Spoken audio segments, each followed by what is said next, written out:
আসিয়া।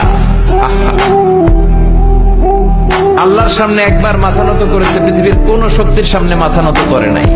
আসিয়াকে, আসিয়া এবং ফেরাউনের finance minister, অর্থমন্ত্রীর বিবি লুকিয়ে কালিমা পড়েছে, সাইয়েদনা মূসা আলাইহিস সালামের উপর ঈমান এনেছে। ফেরাউন শুনে দুইজনকে ডেকে নিয়ে আসলো। অর্থমন্ত্রীর বউয়ের সাথে দুধের বাচ্চা, বলল দুইজন নাকি ঈমান এনেছো লুকিয়ে লুকিয়ে, এক আল্লাহরে ছাড়ো, আমি ফেরাউনরে সেজদা দাও। এরা বলল জীবন যাবে কিন্তু ঈমান যাবে না, জীবন দিব কিন্তু ঈমান দিব।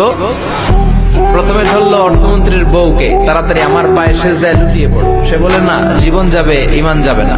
বললো তাই নাকি, দেখি তোমার ঈমানের কত পাওয়ার। জল্লাদরে বলল কড়াইয়ের ভেতরে আগুন গরম করো, তৈল গরম করো, দুধের বাচ্চাটারে টেনে নিয়ে তেলের মধ্যে ছেড়ে দাও।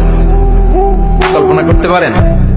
দুধের বাচ্চাকে মায়ের বুক থেকে ছিনিয়ে নিয়ে তেলের মধ্যে ফালাচ্ছে, বাচ্চাটা রোস্ট হয়ে যাচ্ছে, আর বাচ্চাটা বড় মানুষের মতো মাকে বলছে, মা চিন্তার কারণ নাই, এটা উত্তপ্ত তেল নয়, এটা জান্নাতের বাগান। ভয় নাই মা, তুমি চলে আসো, তুমিও লাফিয়ে পড়ো, শাহাদাতের পেয়ালা থেকে মিষ্টি সুধা পান করো। মহিলার ঈমান আরো বেড়ে গেল। সে বলল আমি, জীবন যাবে ঈমান যাবে। ফেরাউন বলল তোর ঈমান কত আমি দেখে নেব। এই মহিলাটাকেও উত্তপ্ত তেলের মধ্যে ছেড়ে দেয়। বাকি রইল ফেরাউনের বউ আসিয়া।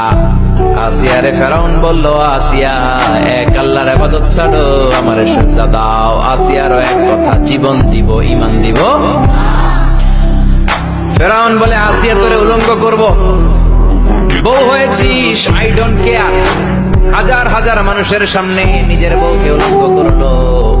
তক্তার মধ্যে উলঙ্গ বউকে শুইয়ে হাতের মধ্যে পেরেক ঢুকালো, পায়ের মধ্যে পেরেক ঢুকালো। এক একটা পেরেক ঢুকায় তক্তার মধ্যে ছিদ্র হয়ে ঢুকে আর ফিনকি দিয়ে রক্ত বেরোয়।